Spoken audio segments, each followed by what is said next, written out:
하나님의 말씀 봅니다. 사무엘상 19장 1절부터 7절까지 말씀을 보겠습니다. 사무엘상 19장 1절부터 7절까지 오늘 우리가 묵상할 말씀은 사무엘상 19장입니다만은 그 중에서 이 새벽에 묵상할 말씀은 19장 1절부터 7절, 이 말씀을 우리 다 같이 한 목소리로 말씀을 읽겠습니다. 사울이 그의 아들 요나단과 그의 모든 신하에게 다윗을 죽이라 말하였더니 사울의 아들 요나단이 다윗을 심히 좋아하므로 그가 다윗에게 말하여 이르되 내 아버지 사울이 너를 죽이기를 꾀하시느니라. 그러므로 이제 청하노니 아침에 조심하여 은밀한 곳에 숨어 있으라. 내가 나가서 네가 있는 들에서 내 아버지 곁에 서서 네 일을 내 아버지와 말하다가 무엇을 보면 네게 알려주리라 하고, 요나단이 그의 아버지 사울에게 다윗을 칭찬하여 이르되 원하건대 왕은 신하 다윗에게 범죄하지 마옵소서. 그는 왕께 득죄하지 아니하였고 그가 왕께 행한 이 일은 심히 선함이니이다. 그가 자기 생명을 아끼지 아니하고 블레셋 사람을 죽였고 여호와께서는 온 이스라엘을 위하여 큰 구원을 이루셨으므로 왕이 이를 보고 기뻐하셨거늘 어찌 까닭없이 다윗을 죽여 무죄한 피를 흘려 범죄하려 하시나이까. 사울이 요나단의 말을 듣고 맹세하되 여호와께서 살아계심을 두고 맹세하거니와 그가 죽임을 당하지 아니하리라. 요나단이 다윗을 불러 그 모든 일을 그에게 알리고 요나단이 그를 사울에게로 인도하니 그가 사울 앞에 전과 같이 있었더라. 아멘. 하나님이 만드신 이 세상, 하나님은 창조하실 때에 보시기에 좋은 그런 선한 것을 만드셨습니다. 처음부터 끝까지 하나님이 만드신 것은 선한 것입니다.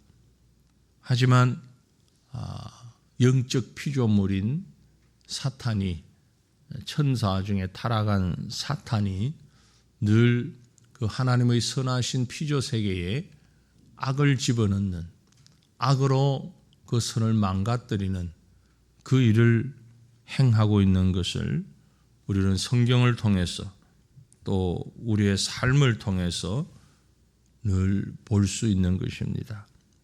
그런데 그 악이라고 하는 것이 늘 공격자의 입장에 있는 것 같고 선이 수비하는 입장에 있는 것 같은 그런 모습이 우리가 성경을 읽을 때마다 또 말씀을 볼 때마다 느끼고 있는 것입니다.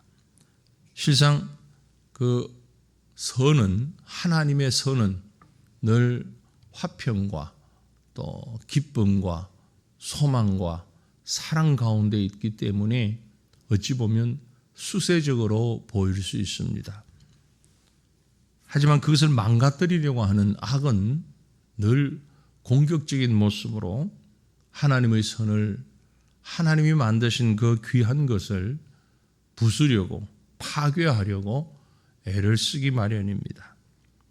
우리가 사울과 다윗의 모습을 볼 때도 이와 같은 선과 악의 대립이라 그럴까요? 그러한 모습들을 보게 되는데, 하지만 그때마다 우리는 또 하나 은혜로운 장면을 볼 수 있습니다. 하나님께서 늘 선으로 승리하신다 하는 사실입니다.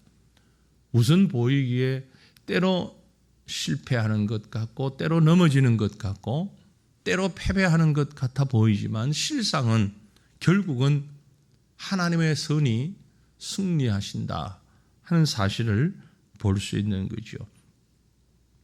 그렇기 때문에 사람들 가운데서는 선의 편에 서 있는 의로운 사람을 하나님은 항상 지키시고 보호하시고 이기게 하신다라는 사실을 우리는 깨닫게 됩니다. 의인이라고 하는 자는 그 행실이 대단히 의롭다가 아니라 하나님이 택한 자라는 거죠. 하나님이 의롭다고 칭한 자라는 겁니다. 하나님의 형상과 하나님의 뜻을 이루어가는 자, 그가 의인인데 오늘 우리가 읽은 본문 말씀에서도 보면 바로 그 의인을 지키시고 보호하시는, 그래서 승리하게 하시는 하나님의 손길을 보게 됩니다. 사울 왕이 다윗을 죽이려고 공포하고 있습니다. 1절에 보면 사울이 그의 아들 요나단과 그의 모든 신하에게 다윗을 죽이라.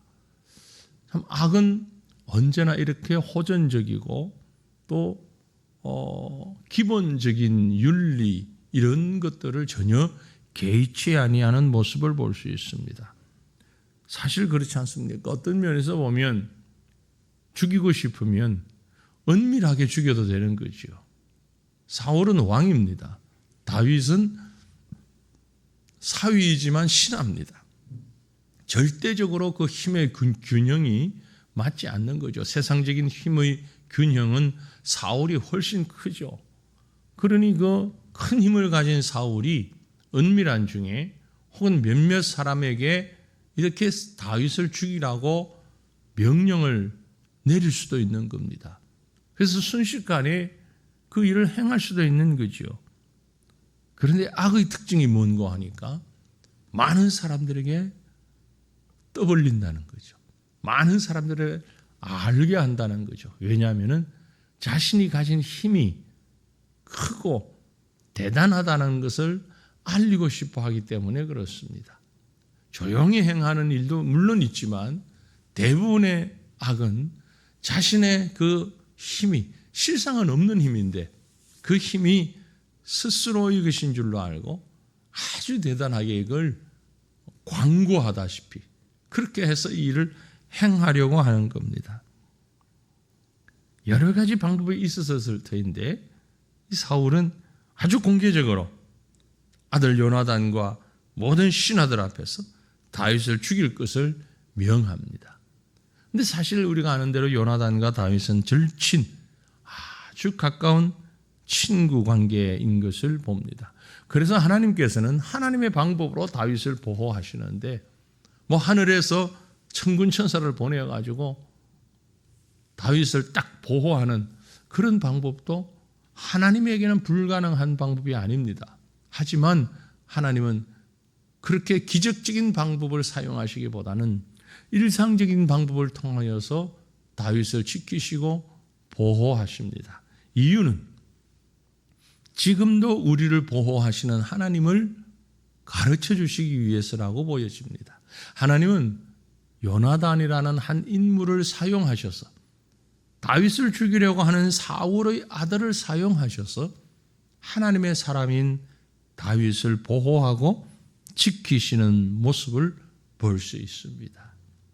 요나단은 코람데오의 신앙을 가진 자입니다. 요나단의 입장을 여러분 한번 생각해 보셨습니까? 아무리 가까운 친구지만 또 한쪽은 아버지입니다. 혈육의 끊을 수 없는 연결고리가 있는 아버지. 더더군다나 지금 요나단은 시간이 좀 지나면 이 사울이 가진 왕권을 이어받을 그런 인물입니다. 그러면 아무리 마음이 당기고 아무리 정이 간다 할지라도 현실적인 문제가 놓여졌을 때는 대부분의 사람들은 그 현실을 따르기 마련입니다. 골방에서 눈물을 흘릴지언정 땅을 치고 슬픔을 통곡할지언정 현실적인 문제를 따라갈 수밖에 없는 이게 보통의 사람의 모습이지요. 요나단의 입장에서는 아버지의 명을 거역하기가 쉽지는 않을 겁니다. 그런데 성경에 보면 이 요나단은 철저하게 아버지 쪽보다는 다윗의 편을 들고 있습니다. 왜 그랬을까요? 이것이 단순히 우정만으로 그렇게 된다고 생각하십니까? 저는 그렇게 보지 않습니다. 단순한 우정이 아닙니다. 물론 우정이 깊이 있지요. 그러나 그 전제되어 있는 것은, 우정보다 더 전제되어 있는 것은 하나님 앞에서의 신앙이죠. 그걸 우리는 코람데오 신앙 그렇게 얘기를 합니다.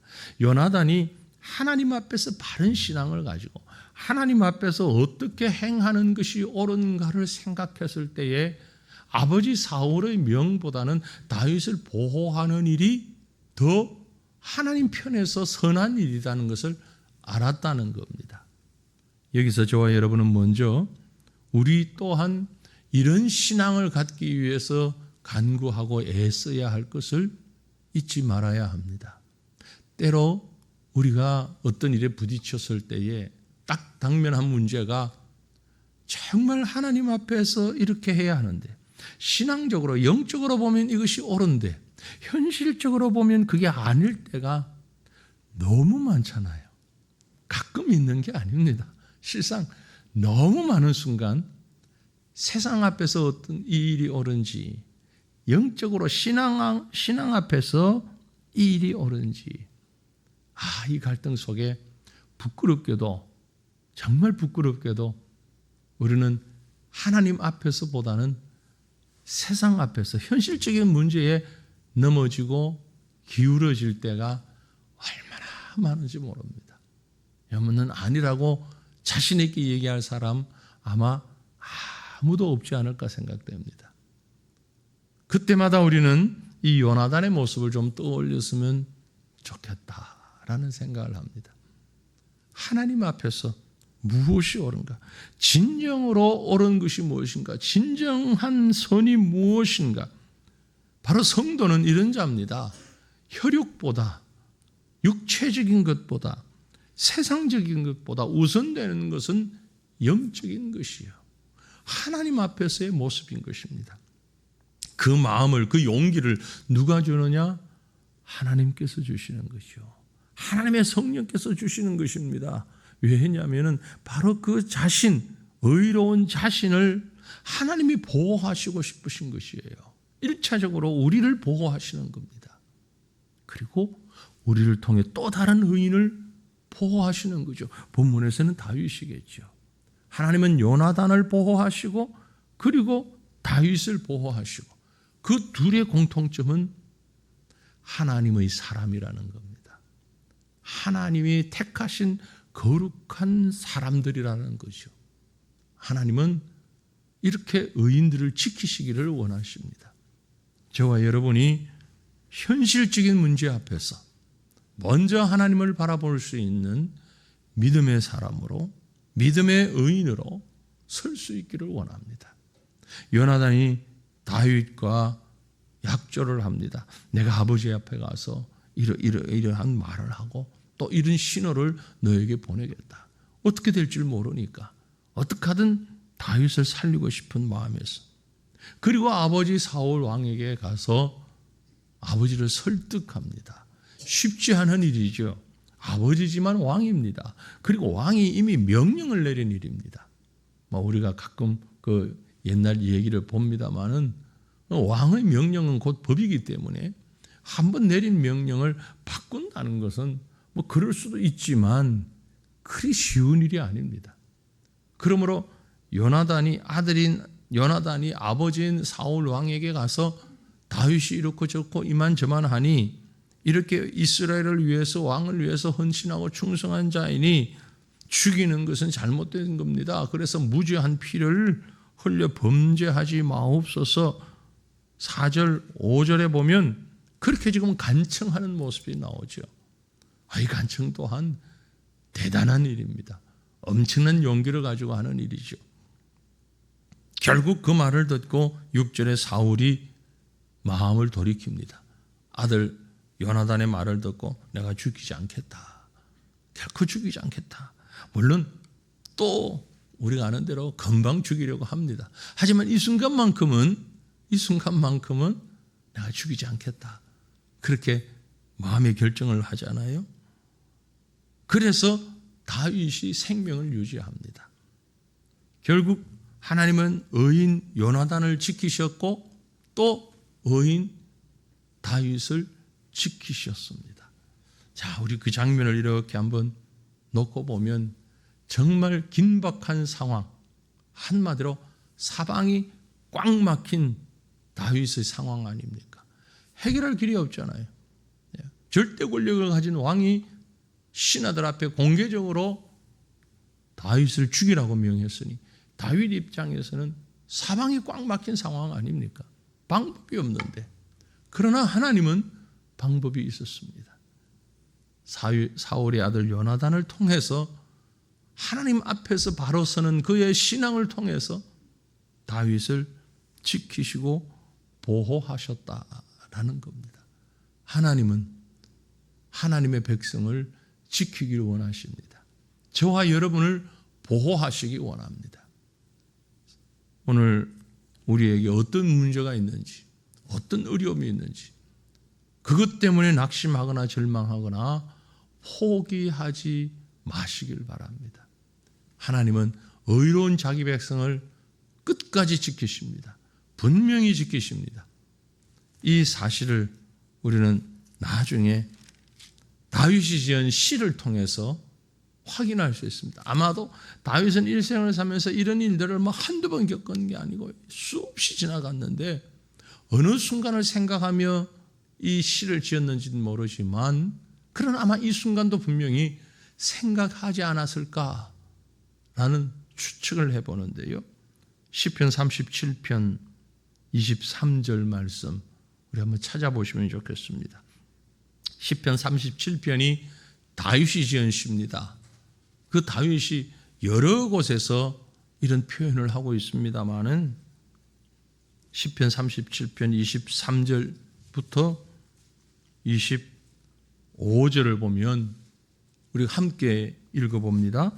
여호와께서 사람의 걸음을 정하시고 그의 길을 기뻐하시나니 그는 넘어지나 아주 엎드러지지 아니함은 여호와께서 그의 손으로 붙드심이로다.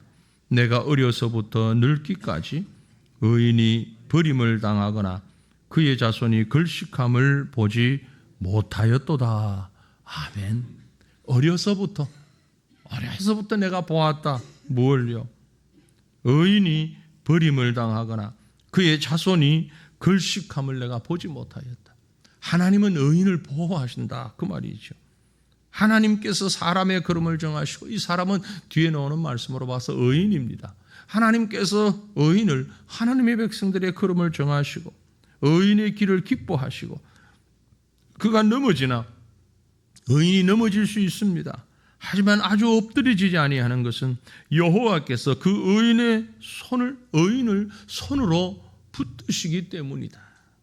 내가 어려서부터 늙기까지 의인이 버림당하거나 그 의인의 자손이 걸식함을 보지 못하였다. 바로 이 하나님을 우리가 믿습니다. 오늘 우리가 이 하나님을 묵상하면서 다윗이 절대절명의 위기에서 요나단이 어쩔 수 없는 그 왕의 명령 앞에서 어떤 믿음으로 행했는가를 생각하면서 우리를 보호하시는 의로운 하나님의 백성을 보호하시는 우리 하나님을 믿고 의지하고 그 하나님께서 결국 악을, 죄를 이기게 하신다는 믿음으로 이 하루를 살아갈 수 있는 저와 여러분 될 수 있기를 간절히 바랍니다. 기도합니다. 살아계신 하나님 우리 아버지, 하나님이 자기 백성을 버리지 아니하시고 보호하시는 것을 우리가 믿습니다. 죽을 수밖에 없는 절대절명의 위기가 처하였으나 하나님 앞에 바른 신앙을 회복하게 하시고 또 믿음의 사람들을 통하여서 고난 가운데 위험 가운데 있는 자기 백성의 생명을 보호하시고 인도하시는 우리 아버지 하나님의 그 손길을 우리가 믿습니다.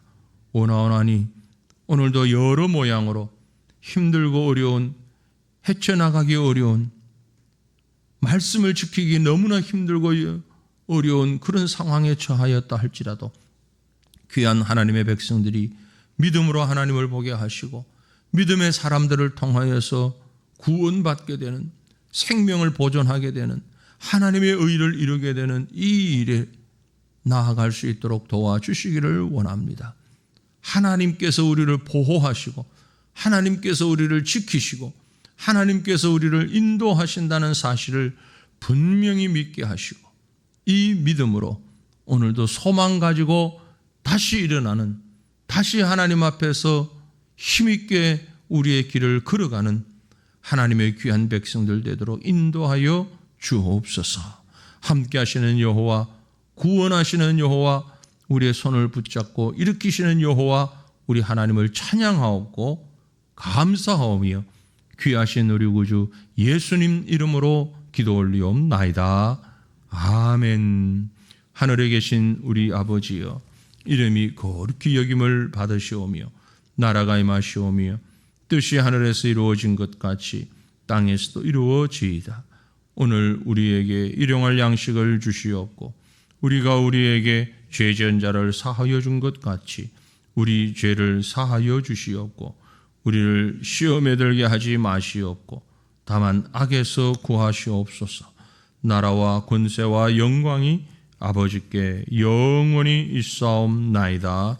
아멘. 말씀을